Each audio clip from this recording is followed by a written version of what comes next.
Now see how we will define these three phases of average cost, average variable cost and average fixed cost. See, from first to 2 units it is falling, a fixed cost is falling, my variable cost is also falling, average cost will also fall. From 2 to 3 units, see, my average fixed cost is falling, my variable cost is constant, my average cost fell down. Now after 3 units, average fixed cost fell down more, my average variable cost started rising, my average cost became constant. 5th unit, fixed cost fell down more, the fall of, then my average variable cost started rising, increasing at an increasing rate, and my average cost also started rising. Now see the diagram. When fixed cost and variable cost is falling, average cost is also falling. Okay. Now at point B, average cost becomes constant. Now when my variable cost started rising, average cost also started rising. Clear? Now these relationships are very important. Now when we will do the 3 curves together, average cost curve will always lie above the AVC curve. See, the average cost curve will always lie above the average variable cost curve. This is my average variable cost curve, this is my rectangular hyperbola AFC curve, and this is my average cost curve. So average cost curve will always lie above the variable cost curve. Okay. AVC reaches its minimum point. AVC reaches its minimum point at a level of output lower than that of the AC. So AVC is reaching its minimum point at B. Okay. And AC is reaching at a minimum point at A.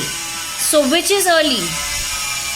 BCB is, average variable cost is reaching the minimum point earlier than the average cost, which average variable cost is reaching the minimum point at B, which is earlier than the average cost which reaches its minimum point at A. Now as the output increases, the gap between AC and AVC curves decreases. Now as I am increasing my output, the gap between these two curves is decreasing, but they will never intersect each other. It happens because the vertical distance between them is AFC, which can never be 0. So as I am increasing the output, this gap is decreasing, but it will never intersect or touch each other. Why? Because this fixed cost will never be 0. Okay, is it clear? So this is the relationship between the 3. AC curve will always lie above variable cost curve, because AC at all levels of output includes both AVC and AFC. Why is it lying above these two curves? Because average cost is a summation of average fixed cost and average variable cost curve.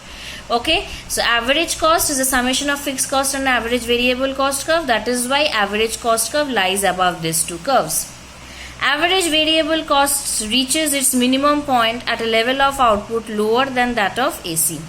So average variable cost reaches its minimum point at point B at a level of output which is lower than the average cost curve which reaches its minimum point at A. Okay. Now, why AC is still falling? AC is still falling because AFC is falling. It's a very logical thing. AVC is gaining its minimum point earlier than the average cost curve. Average cost curve is gaining its minimum point later.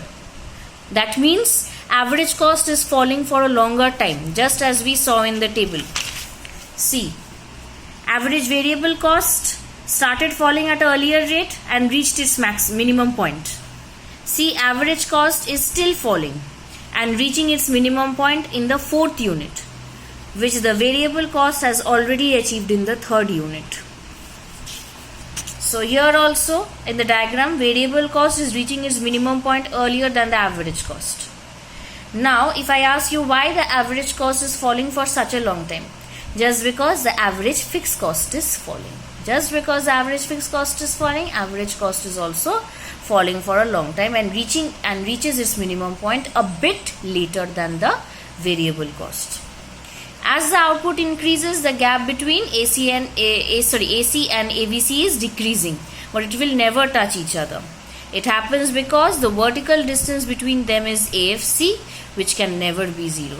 So the vertical distance between them is the average fixed cost, which will never be zero.